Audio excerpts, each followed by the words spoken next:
Assalamualaikum warahmatullahi wabarakatuh.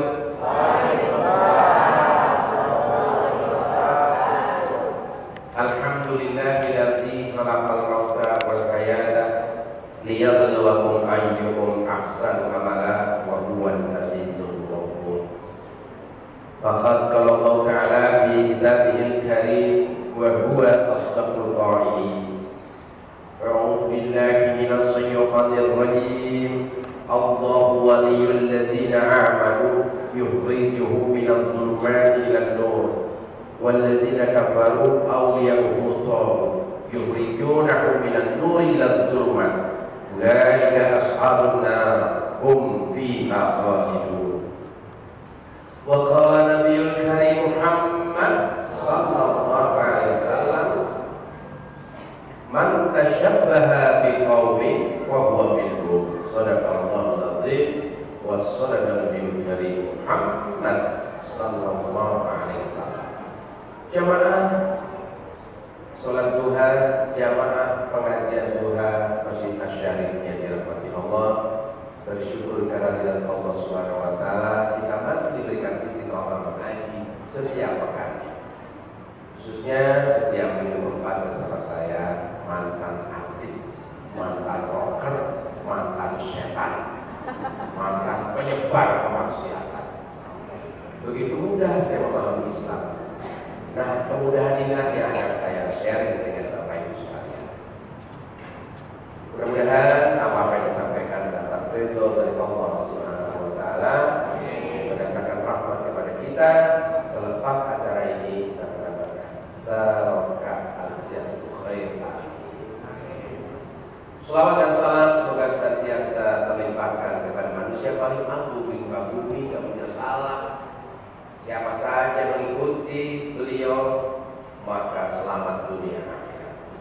Nabi Muhammad sallallahu alaihi wasallam. Yang saya hormati tokoh masyarakat kita, Ustaz Haji Januir Muhammad saya sekarang. Alhamdulillah beliau ini usianya 70-an ya, 70 hampir, saya baru 58 tapi masih ganteng sih ya, masa berubah jadi yang dirahmati Allah. Seluruh pengurus Masjid Asy-Syarif, khusus kepada Dr. Taufik. Maaf dok, tadi saya mencari materi kelanjutan ini. Jadi dokter mau menjelaskan orang yang lebih hebat dari Yesus. Bodoh sekali orang yang menuhankan Yesus itu. Ada orang yang menyentuh mayat saja bisa hidup mayat. Kalau Yesus menghidupkan orang mati biasa saja, itu karena Allah. Ada lebih hebat dari Yesus. Yang bodoh itu yang menuhankan Yesus itu. Subhanallah. Minggu depan berangkat itu. Dokter Taufik ini. Langsung saja, pelajaran bulan yang lalu saya menyampaikan mengenai dalam surah An-Nisa ya, nama surah ke-24 ya, yang membahas tentang apa? Hubungan pria dan wanita. Sekarang lebih khusus lagi, Islam mengatur hubungan pria dan wanita. Kalau nggak diatur, ya kita lihat hamil duluan, selingkuh di mana-mana. Masya Allah, kondom dibagi gratis. Kita tidak pakai syariat. Orang lebih suka suaminya melacur daripada poligami. Masya Allah.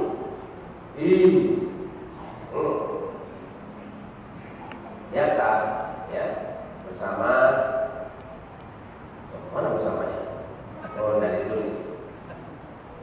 Bagian pertama, kita membahas kedudukan pria dan wanita. Pria dan wanita. Mudah-mudahan waktunya cukup. Ingat ya, Islam itu indah, Islam itu mudah. Karena pasti cocok untuk manusia. Tapi sekali-kali jangan menggampang-gampangkan memudah-mudahkan Islam. Nah, bersama Haji Muhammad Khair Khalidi, mari kita lihat kedudukan pria dan wanita. Secara fisik, wanita berbeda dengan pria. Lemah lembut, suaranya, kadar tinggi badannya, kelembutan kulitnya, bentuk tubuhnya beda banget, ya. Wanita dikaruniai rahim yang fungsinya adalah untuk mengandung bayi. Bayi siapa itu? Bayi suami. Jadi anak itu milik suami yang dititipkan di rahim ibu. Maka anak itu kalau lahir bin bapaknya, itu bukan bin ibu, kecuali anak zina, ya. Selanjutnya, wanita melahirkan dan menyusui. Inilah kehebatannya wanita. Pria tidak memiliki fungsi itu. Masa bapak menyusui anak paling pakai susu botol, masa jumbo jadi gituin. Ya. Nah, adalah suatu keanehan jika wanita tidak mau hamil. Ini menyalahi fitrah ini. Hamil itu mengantar kalian ke surga. Dari hamil sampai melahirkan hanya pahala saja yang dikumpulkan. Melahirkan menghapus dosa besar. Allah karim. Itu enaknya perempuan, enaknya wanita di situ. Luar biasa. Jadi kalau wanita tidak mau hamil itu menyalahi fitrahnya. Mengapa tidak mau hamil? Itu gaya hidup wanita kafir yang mayoritas mereka tidak mau hamil, tidak mau menyusui, tidak mau melahirkan, dan tidak mau mengasuh anak. Maka ada krisis di Jerman itu, krisis generasi. Bisa jadi 10 tahun kemudian mereka itu ambruk karena generasinya tua, dan penerusnya. Umat Islam tumbuh di sana aja. Umat Islam tidak ada batasan melahirkan. Maka Inggris sangat takut dengan perkembangan kaum muslimin di Inggris, di Jerman Barat, di Denmark, di Eropa. Kaum muslim terus wanitanya.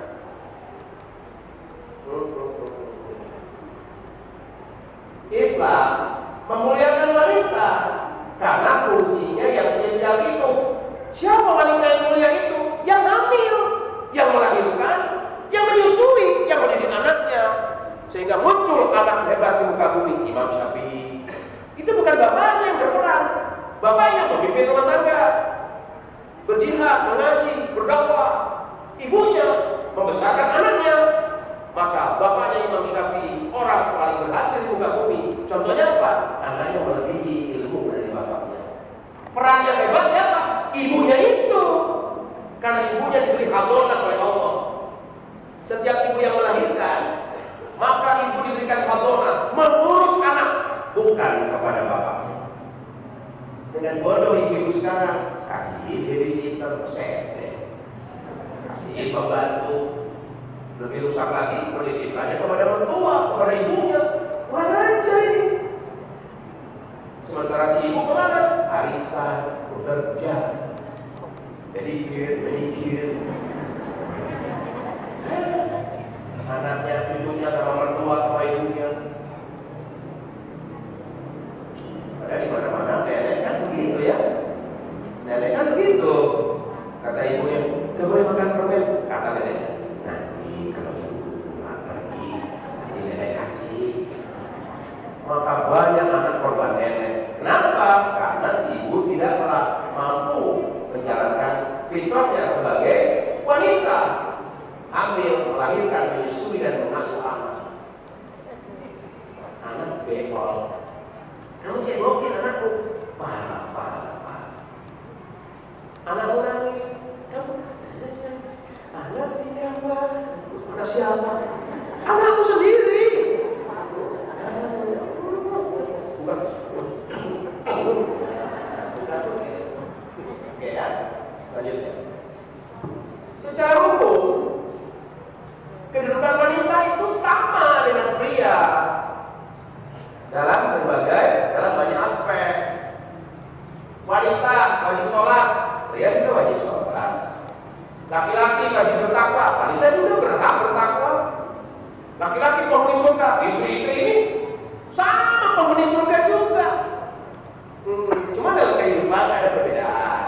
Tapi dalam aspek akidah, sholat, menjalankan syariat sama.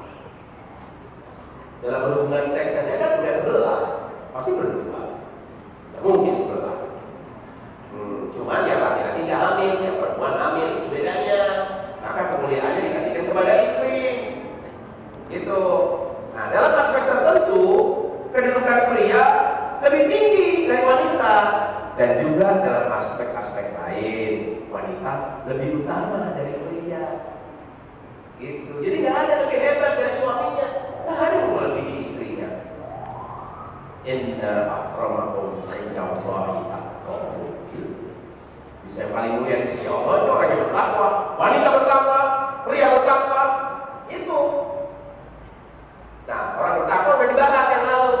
Wanita berjilbab sempurna, nggak ketat, nggak tipis, nggak terawat.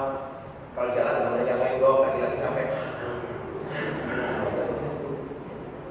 Dia menjaga ketakwaan. Tapi wanita barat merasa terbelenggu dengan jilbab, merasa di penjara. Itulah setan. Setan itu kalau bulan puasa terbelenggu. Ternyata orang yang nggak senang bulan puasa, nggak senang berjilbab, itulah setannya. Terbelenggu itu. Oke. Kedudukan wanita lebih utama. Nih, kita lihat di wanita. Mengapa wanita lebih utama dari laki-laki? Seorang laki-laki pernah bertanya kepada Rasulullah, "Ya Rasulullah, siapa yang paling berhak mendapatkan perlakuan baik dariku?" Rasulullah menjawab, "Ummuka." Yang bertanya laki-laki, maka kata Rasulullah, "Ummuka." Kalau perempuan, ummuka. Laki-laki itu bertanya lagi, kemudian siapa lagi? Rasulullah menjawab lagi, "Ibumu, ummuka." Laki-laki itu kembali bertanya, lalu siapa lagi? Ummuka, ibumu. Sering kita mendengar ini, sangat sering, cuma prakteknya yang jarang. Lantas, lalu siapa lagi ya Rasulullah? Ayahku. Jawab Rasulullah begitu. Hadis riwayat Bukhari, Muslim, terpercaya. Ya, tuh. Wanita lebih utama kedudukannya dalam posisi. Kenapa? Ibumu hamil, melahirkan, menyusui, itu. Maka hebat orang yang hamil itu, hebat orang yang menyusui itu, hebat sekali orang yang melahirkan itu. Walaupun itu bukan anak dia, anak suami.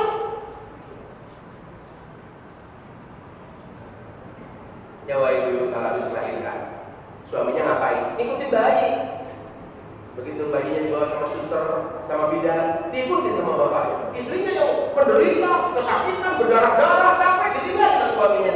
Dia ngeliatin anak gue, gue dicuekin. Tapi kamu mulia sekali di hadapan Allah.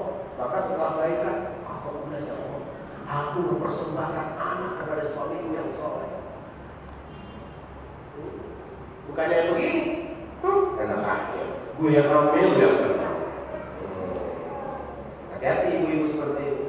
Berarti nggak mulia kalian itu. Padahal kalian itu mulia sebagai orang yang hamil, melahirkan, menyusui.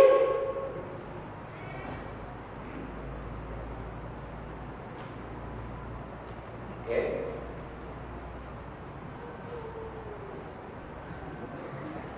Sekarang kedudukan pria dan wanita itu sama. Di mana samanya?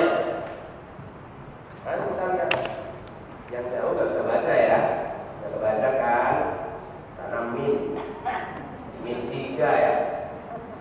Kalau aku jarak jauh kelihatan, saya masih bisa baca itu. WC. Oh nggak ada ya? Itu tertipu.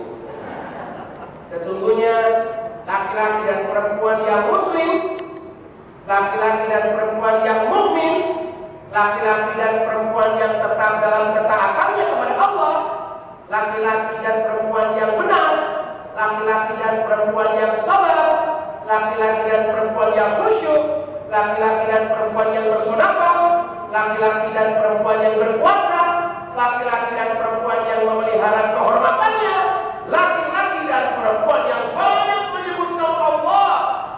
Allah telah menyediakan untuk mereka ampunan dan pahala yang besar. Sama.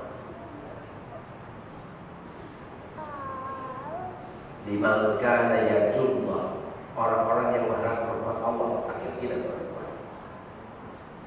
Wal yawmal akhir, yang mengharapkan hisab hari akhir masuk surga laki dan perempuan.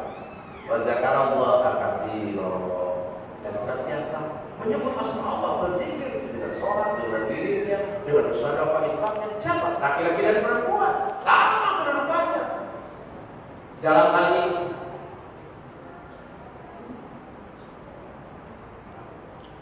waktu banget. Woi, tolong woi. Kedudukan pria dan wanita sama. Dari sisi apa? Barang siapa yang mengerjakan amal soleh, baik laki-laki maupun perempuan, dalam keadaan beriman, maka sesungguhnya akan kami berikan kepadanya kehidupan yang baik, dan sesungguhnya akan kami beri balasan kepada mereka dengan pahala yang lebih baik dari apa yang telah mereka kerjakan. Contoh puasa, saum, laki-laki saum, perempuan saum. Hadis menjelaskan, man shoma ramadhana imanan wa ihtisaban ghufira lahu ma taqaddama min dhanbi. Barang siapa berpuasa, laki perempuan, karena imannya kepada Allah, dihapuskan dosa-dosanya. Dosa-dosa lalunya dihapuskan. Laki-laki dan perempuan yang berpuasa. Orang beriman berpuasa, laki-laki beriman berpuasa, perempuan beriman berpuasa. Subhanallah ya. Tapi kan kalau Ustaz, kalau kita kan suka jadi nggak puasa, nggak dapat pahala. Ya iyalah, orang nggak puasa ya mana dapat pahala. Tapi kamu nggak berpuasa karena taat kepada Allah, digugurkan dosanya. Wow, tuh kan.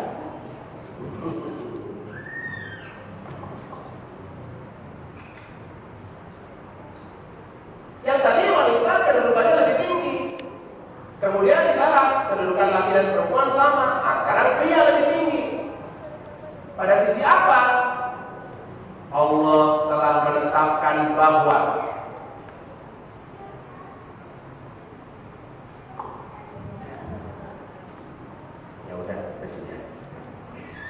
Allah telah menetapkan bahwa kepemimpinan dalam rumah tangga adalah bagi kaum pria. Ar-rijalu qawwamuna 'alan nisa.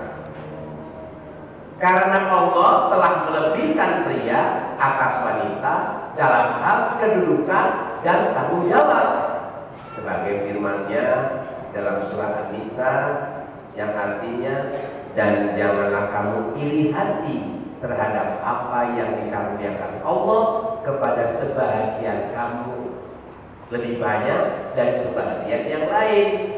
Karena bagi orang laki-laki ada kebahagiaan, bagi orang laki-laki ada bahagian daripada apa yang mereka usahakan, dan bagi para wanita pun ada bahagian dari apa yang mereka usahakan. Dan memohonlah kepada Allah sebagian dari karunia-Nya Allah. Sesungguhnya Allah Maha mengetahui segala sesuatu. Wah, ini ditafsirkan panjang lebar ya. Tapi kita lihat posisi. Pria lebih tinggi dalam hal apa? Memimpin rumah tangga, mencari nafkah dan sebagainya. Wanita mencari nafkah nggak ada pahalanya, nggak ada kewajiban menafkahi anak, menafkahi suami, menafkahi keluarga. Bagi laki-laki dosa tidak menafkahi anaknya, istrinya, keluarganya, tidak membantu orang tuanya, mertuanya. Dosa laki-laki. Maka dilebihkan warisannya 2/3 bagian. Kalau laki-laki dapat warisan 2/3, istri cuma 1/3. Gedean laki-laki dong. Iya, tapi laki-laki kalau dapat warisan untuk istrinya, untuk anaknya. Kalau istri, ya untuk dirimu sendiri. Adil kalau gitu. Iya. Oke.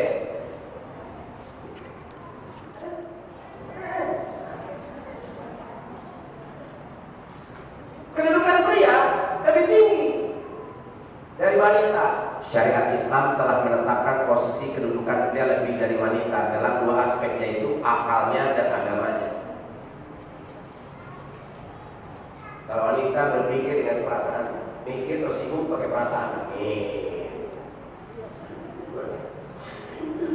Kalau laki-laki mikir terus sibuk mikir apa itu?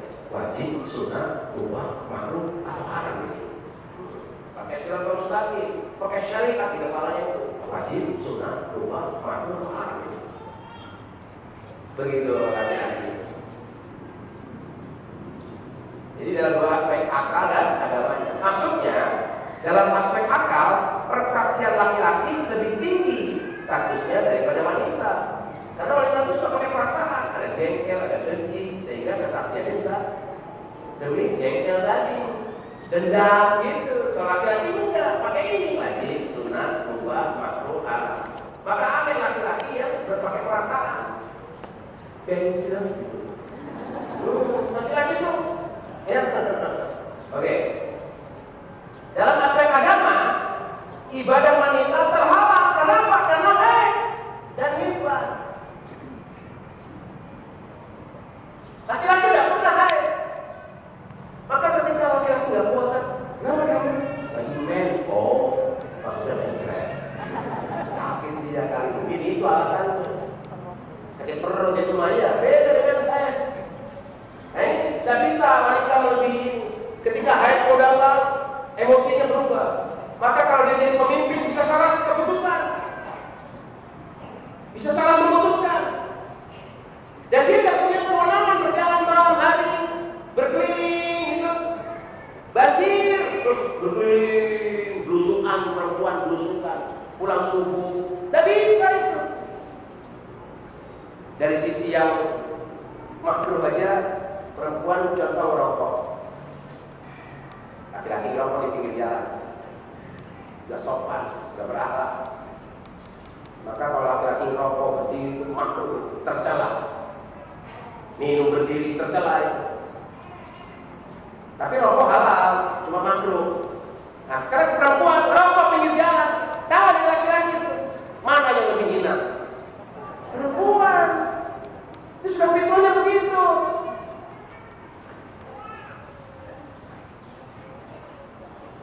Oke, jangan pakai perasaan. Oh, gitu. Oke. Jauh banget. Kesaksian pria lebih tinggi. Persaksian laki-laki lebih utama dalam kasus yang terjadi dalam kehidupan umum. Kehidupan umum ya. Dalam kehidupan umum. Jadi persaksian laki-laki lebih utama dalam kasus yang terjadi di kehidupan umum. Persaksian satu pria setara dengan 2 wanita. Dalam firman Allah dalam surah Al-Baqarah, dan persaksikanlah dengan 2 orang saksi dari orang-orang lelaki di antaramu. Jika tidak ada 2 orang lelaki, maka boleh seorang lelaki dan 2 orang perempuan dari saksi-saksi yang kamu ridhoi, supaya jika seorang lupa, maka yang seorang mengingatkannya. Kecuali bagi wanita, kecuali kasus dalam kehidupan khusus wanita, maka persaksiannya cukup 1 orang wanita saja boleh. Dalam kehidupan khusus wanita. Tapi kalau umum, tidak bisa 1 orang wanita menjadi saksi. Apalagi foto, film, video, CCTV, tidak bisa jadi barang bukti dalam Islam.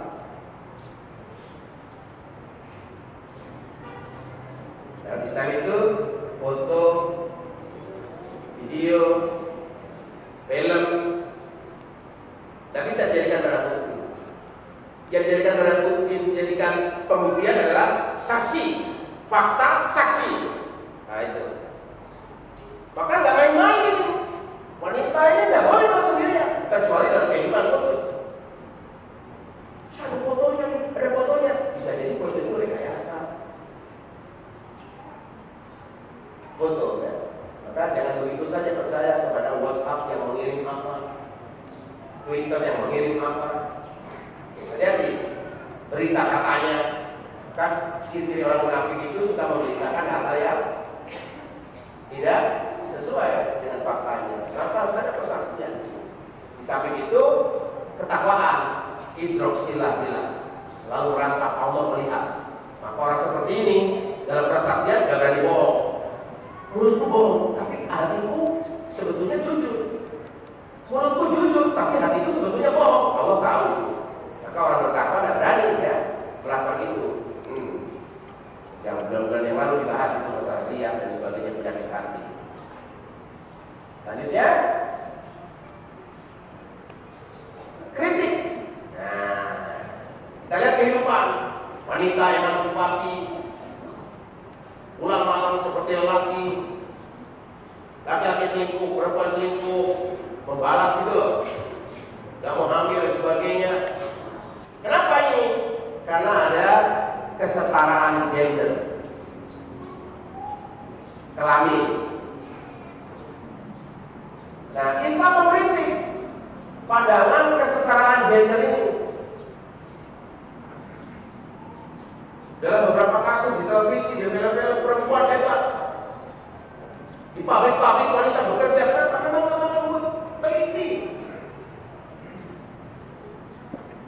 Kalau begitu, perempuan lebih hebat dari laki-laki dalam hal itu. Tapi dia meninggalkan anaknya jadi bekerja di pabrik. Wah, ini persamaan gender, menganggap bahwa laki-laki dan perempuan sama gender. Apa kritik Islam? Pertama, kesalahan pandangan gender, yaitu yang pertama, hanya melihat dari aspek yang memposisikan laki-laki lebih dari wanita, sehingga seolah-olah wanita kedudukannya direndahkan. Misalnya jihad dan bekerja wajib bagi laki-laki, tidak wajib bagi wanita. Wanita merasa enak aja, kita juga bisa, bahkan lebih disiplin dari laki-laki, lebih rajin dari laki-laki. Kenapa laki-laki wajib bekerja, kita enggak? Di pandangan ini, pandangan barat seperti itu. Maka dalam film-film di barat itu ada wipe out, ya, laki dan perempuan sama, dilombakan begitu.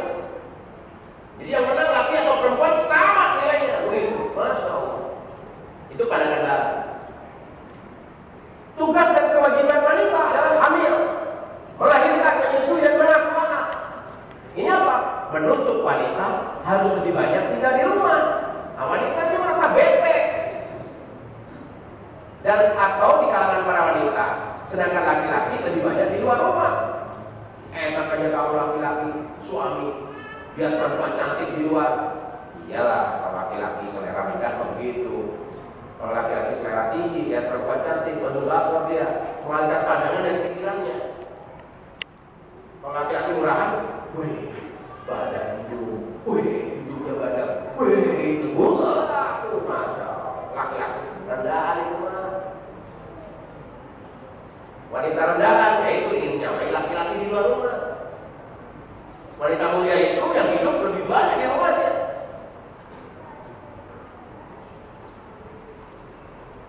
Ini pelajaran 2 bulan yang lalu tentang syariat Islam mengatur laki dan perempuan. Selanjutnya, yang kedua, memaksakan wanita harus sama. Inilah kesalahan pandangan gender, bahwa wanita itu dipaksakan harus sama dengan pria. Kita lihat dalam hal olahraga. Dalam olahraga, lihat aja. Wanita bisa ada sepak bola wanita, tinju wanita, tinju. Saya penggemar bela diri. Saya melihat lagi ada UFC, ada Bellator, perempuan diadu. Padahal kalau diadu sama laki-laki tetap aja kalah. Pede banget gitu. Kesian amat, kemuliaannya dihinakan. Wanita mulia itu menutup seluruh auratnya. Wanita murahan memandangkan aurat. Laki-laki murahan memandang aurat perempuan itu.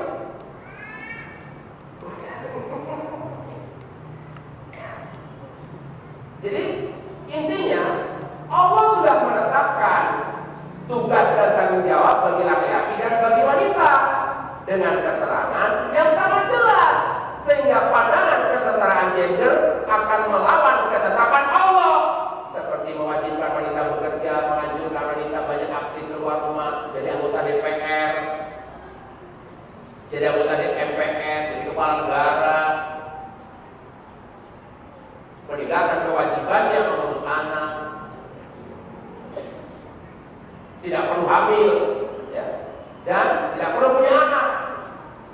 Enak aja, dia yang mengambilnya aku, dia yang senang-senang. Padahal dia hamil itu senang banget. Surga orang hamil itu, luar biasa. Oke, selanjutnya, inilah, mari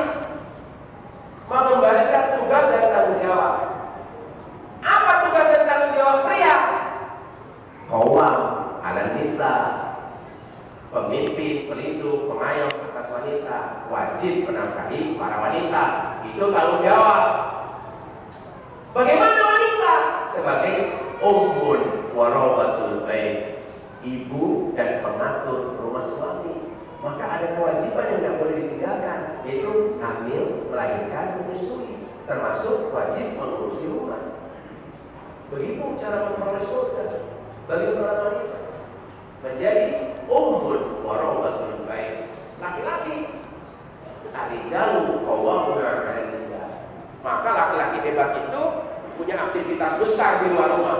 Ngaji, dakwah, kerja, dakwah, ngaji, kerja.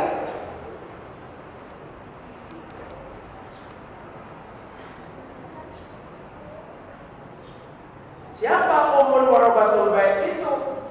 Ibu. Kapan dia jadi ibu? Ketika ijab qabul. Ketika bapak memegang tangan laki-laki, aku serahkan surga anak gadisku kepadamu dengan mas kawin dibayar tunai. Bukan kamu yang megang tangan laki-laki itu. Kalau di barat, laki-laki dan perempuan ini tidak berikrar. Kalau Islam, bapakmu. Kemudian dijawab oleh suamimu waktu itu masih bujangan, telah terima surga neraka anak gadismu dengan mas kawin dibayar tunai. Sejak itu surga nerakamu bukan di telapak kaki ibumu, tapi di tangan suamimu. Disinilah mulianya wanita. Dari gadis naik jadi ibu, ummul. Apa keuntungan seorang ibu? Pertama, malam pengantin. Dosa bergugur begitu besar malam pengantin. Maka jangan kasihkan malam itu kepada pacarmu pada hari Valentine. Dan kasihkan bibirmu kepada pacarmu di sekolah-sekolah. Jangan berikan ya pandangan matamu kepada laki-laki yang bukan suamimu. Laki-laki busuk itu laki-laki yang suka memacari perempuan. Jodohnya yang perempuan busuk, mana? Ya pacarnya itu.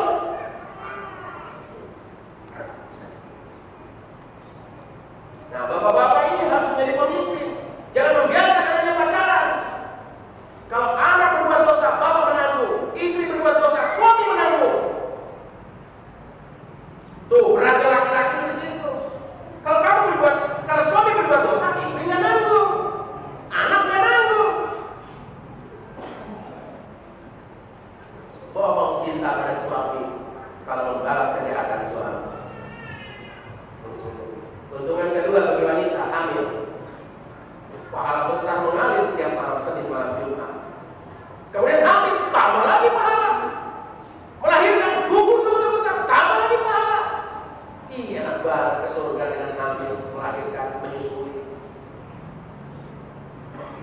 Kemudian yang kedua, warabatul bait, mengurus rumah suami. Yang sudah saya ceritakan bulan yang lalu.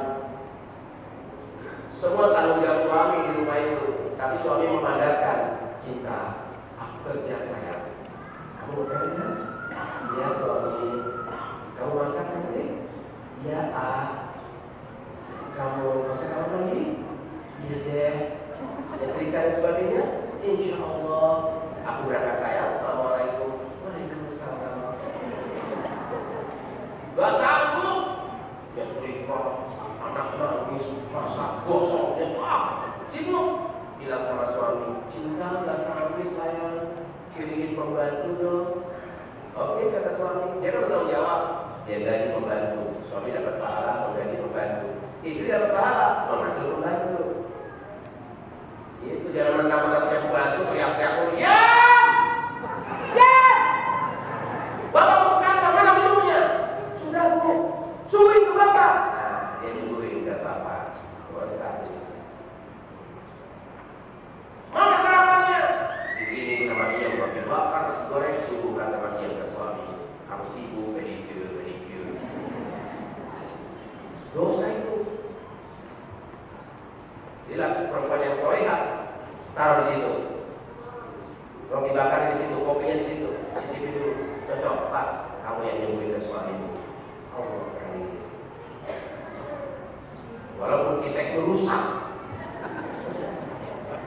demi menyembuhi suami.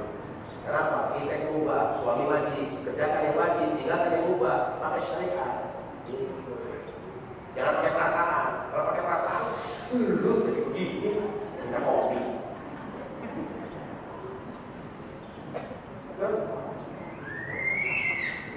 Selanjutnya, simpulannya, pandangan kesetaraan gender adalah upaya orang kafir merusak tatanan kehidupan kaum muslimin. Kedua, ketetapan Allah bagi pria dan wanita adalah ketetapan terbaik dan memuliakan. Hampir para suami yang konsultasi dengan saya mengharapkan istrinya solehah, meskipun dia kerja. Dan ketika istri solehah ada di rumah tangga tertahankan. Apalagi suaminya soleh. Kalau suami soleh istrinya kerja, hancur rumah tangganya. Itu suami dayus itu. Ya, terserah kamu selingkuh, yang penting kamu jangan dipandu. Suami macam apa? Gak apa-apa, kamu sama teman-teman gue yang mulia, biar aku yang gendong anak di rumah. Suami macam apa? Wah, aku warisan, jadi anak-anak. Dengan bodoh suami, dia demi cintanya kepada istrinya. Padahal saat yang sama dia melalaikan cinta kepada Allah.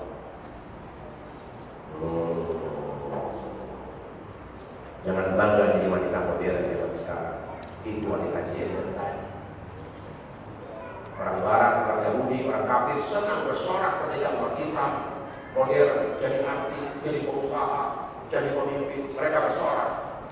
Kenapa? Secara tidak langsung rumah tangganya rusak. Karena kepemimpinan suami alih-alih dan paksa oleh budaya gender tadi. Tetapi beruntungnya istri yang lebih pintar dari suaminya dalam bacaan Quran, dalam memahami Islam, kemudian istri itu mengingatkan suaminya, tapi tetap keputusan ada dari suaminya. Sakinah mawaddah warahmah. Apa itu sakinah? Rasa tenteram dari suami. Yang istrinya cantik, kalau suaminya pergi, yakin dia gak akan selingkuh. Timbul tenteram dari rasa suaminya. Ada seorang wanita cantik banget, bercengkrama dengan lelaki dalam pandangan itu jelek, pendek, jelek. Kalau orang lihatnya, ini perempuan siapa sih? Bisik-bisik di telinga suaminya. Terus suaminya tertawa. Terus istrinya itu dipegang lagi. Suaminya bahagia banget. Itu dikasih minum sama istrinya. Minum sampai habis minum ketawa lagi. Istrinya bisikin lagi. Gitu. Orang yang penasaran mendatangi. Assalamualaikum. Waalaikumsalam. Maaf, saya penasaran. Maaf. Suami istri? Ya, ini istriku. Ya, saya istri bapak ini. Si laki-laki, gak salah nih. Jangan-jangan merem si perempuan ini melihat laki-laki. Enggak, wanita ini paham. Kerinduan suaminya itu mengantarnya ke surga. Cantiknya itu adalah ujian. Cantik sombong akan neraka dia. Cantik itu ujian, ganteng ujian, jelek pun ujian. Tapi ketika dia menikah dengan perempuan laki-laki itu, si istri tadi taat pada suaminya, menghibur suaminya. Pulang suaminya gak bawa apa-apa, badannya bau, rusuk, dibisikin di telinganya. Kamu bisikinnya apa? Kamu bisikin apa sama suamimu? Si istrinya bilang, ih, kamu ganteng banget sih. Pulang gak bawa duit karena kamu tidak mau korupsi. Alhamdulillah, aku bangga sama kamu. Si suaminya, alhamdulillah, ketawa-ketawa. Si istri senang suaminya gak bawa duit. Kenapa yang lain bawa duit karena korupsi? Kalau kita kan pulang dengan duit, nyesel, udah jelek pelit lagi. Kerinduan suamimu itu dan mengantarmu ke surga. Ini fitrah. Tapi karena gender tadi, gua juga bisa nyari duit. Faktanya, ketika wanita ini menjadi anggota DPR, tidak lama diceraikan suaminya. Kenapa? Gak bisa menjadi kawam, menyalahi fitrah. Itu yang konsultasi dengan saya. Sebenarnya Pak Ustaz, saya cerita sama suami saya, tapi gimana dari saya begini? Saya rapat keluar kotanya cemburuan. Saya tanya, kamu selingkuh? Iya sih. Kenapa kamu selingkuh? Ya kemana-mana keluar kota banyak terus.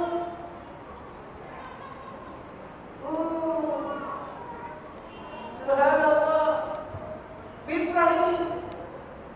Fitrahnya apa? Kamu di rumah itu fitrah. Lebih banyak di rumah, lebih mulia wanita. Maka kalau keluar rumah, suami soleh selalu mengantarnya. Misalnya si istri mau ke mall, ditelepon sama suaminya, sayang, tunggu aku ya.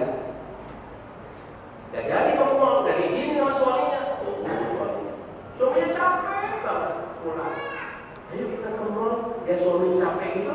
Udah deh gak usah. Apa sayang? Kamu jangan aku capek lama-lama. Ini ibadah untukku. Aku mengantarmu, ini ibadah. Diantara istrinya ke mall, terjaga aurat istrinya, pandangan istrinya dari kepemimpinanmu sebagai suami. Kalau suami sekarang aneh, istrinya dicium pipinya sama laki-laki lain, bangga dia. Wah, istriku banyak yang seru, banyak penggemarnya. Lihat artis di televisi, wah, goyangnya seksi ya. Pandangan mata melihatnya dia, masya Allah. Pakai itu satu dikerjain sih. Pas jam 9 kurang 10 menit ada undian 5 orang diundi 1 tiket umroh, tapi dites dulu bacaannya. Siap Ustaz Rahman? Jadi kesimpulannya tadi itu ya, yang ingin mendapatkan materi ini bisa mengcopy di sana.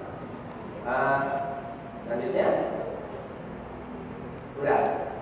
Selanjutnya, wassalamualaikum warahmatullahi wabarakatuh.